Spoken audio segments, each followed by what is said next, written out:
The holiday season often means spending a lot of time at home, so it's time to fill up your content plate with some movie recommendations. Vice President of the Seattle Film Critic Society, Chase Hutchinson, joins me now. Welcome back to the show. Thanks so much for having me. Oh, we love this time of year, just getting cozy, watching a couple cool films, and you have the recommendations. So you're going to give a wrap up of your top movies of the year, starting with number one, Sinners. Yes, so Sinners is Ryan Coogler's new movie. It's a movie about history, music, and vampires. That may sound like a spoiler, but it's only one small fraction of just a really electrifying movie. It's a crime thriller, it's a family drama, it's a fantastical story of vampires, and it was the big kind of breakout horror hit of the year. If you missed it, there's no better time to catch up with it. If you've already seen it, trust me when I say it will play just as well at home. Is it really scary? A lot of people are talking about this, and I guess I'm just a little intimidated that it might be too scary for me. I'm used to a lot of scary things, so I might not be the best person to say, but I would say that's a good gateway horror film to where it's very funny, it's very engaging. There are some scares, but they're all wrapped up in a really kind of accessible, humorous, but very thoughtful film as well. Okay, I like that. Number two, Marty Supreme. So this is the new film starring Timothée Chalamet as Marty himself, a ping pong player, which sounds like it would not be a very exciting film.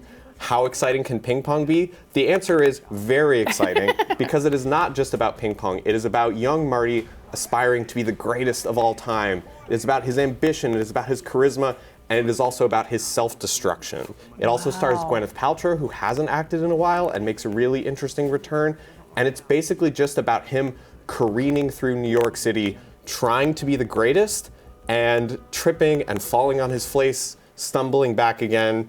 It's probably one of the most anxiety-inducing, but also one of the most exciting movies of the year. Ooh, okay. I haven't heard enough about that one, I feel like. So that's going to be added to my list. Number three, No Other Choice. So No Other Choice is another film that is also very stressful about someone trying to make it for themselves. It's a new film from Park Chan-wook about a man who gets laid off from his job and finds himself facing a long period of unemployment and decides the solution to this will be to eliminate the competition of other people that are going for his job. It's a darkly comic thriller. If you've never seen the director's other films, it's very heightened, it's very well shot. It's almost like a dark version of Looney Tunes in terms of the slapstick that comes into play, but it's also really, really incisive about class, about people striving to survive, and then discovering that we're all kind of struggling in the same way, and the people that he's trying to take out might not be so different than he is. Gosh, so dark comedy. Yes, very much so. You're like, very dark. Very dark, very dark.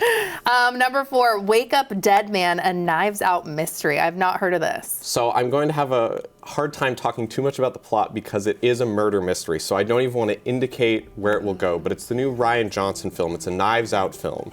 And this film stars Josh O'Connor as Father Judd, a man who is brought to this new parish where he discovers nothing is quite what it seems, and he suddenly finds himself the suspect in a murder that he did not commit, but everyone believes that he did.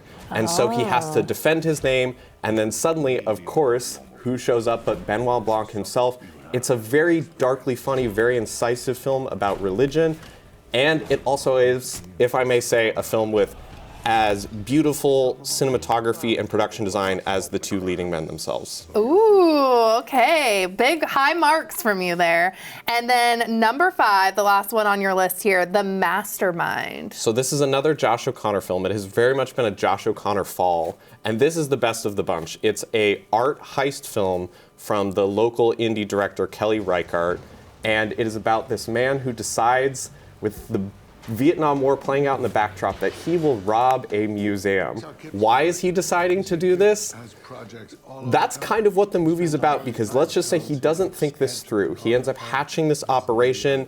It goes off better than you would think, but not as well as you would hope, and then it's kind of his life unraveling after that. And his family facing the consequences, him having to figure out what is now this life? What is it that he is going to do, that he's robbed these paintings successfully, but then his family is kind of falling apart and he has to take off on the run. It's very droll, it's very slow, it's very patient, but it's a very rewarding film at the same time, too. Ooh, and now I want to talk about 2026, Yes. too, because those all sounded amazing. What films are on the horizon that we should look out for? Number 1, Blue Heron. Well, so if all the movies I just talked about where men are really going through it and men are having a bad time, this is more about a young woman. It's Sofia Ramvari's feature directorial debut about this young woman who is looking to understand her past, where her family and her older brother was struggling with some sort of challenge that they were not equipped to deal with. They move to this new place, they try and figure out how they can support him,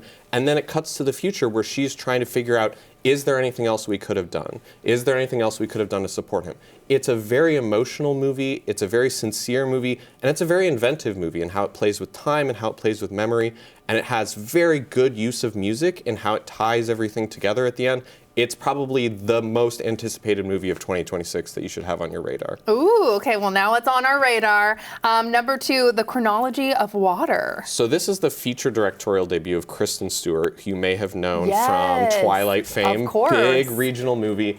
This is based on the memoir of the same name that also has its own regional ties and is a very heavy, intense movie about pain, about the stories we tell about ourselves. It's about this woman who becomes a swimmer as a way of kind of getting away from her family life, but then also finding new things for herself, and then becoming a writer.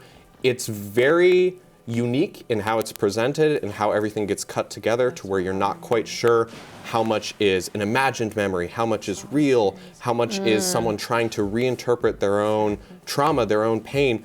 But it's probably one of the most unique feature directorial debuts, especially from an actor who has been doing exciting projects, don't get me wrong, but has completely shown herself to be her own voice, her own artist worth following. Wow, I'm really excited to see that debut by Kristen Stewart. And then Dune, Part 3? If we're already at a Part 3, I need to watch Part 2. Okay. Part 2 was quite good. This part is going to be based on the book Dune Messiah, but they're not calling it that because they just want it to be Part 3. We all know what we're getting in store for. It's based on the book by Frank Herbert, who was this also local author.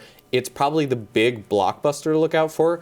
They haven't released anything to look out for, but if the last 2 chapters are any indication, it's going to be this very big science fiction movie of stunning visuals and kind of complicated ideas that challenge what we think of when we think of the hero. It also is going to star Timothée Chalamet, so he's going to put the ping pong paddle down, and then he's going to go to space, and it's probably the one that you should really get the family together to go see, to be transported to another destination. Okay, well, did you like Dune 2? Should I be watching that? I did like Dune 2. I don't know if it's quite as propulsive as Dune 1. It's a little more expansive, but it really sweeps you up in this very expansive sci-fi world that is only going to grow from here. Amazing. Thank you so much for being here. This was awesome.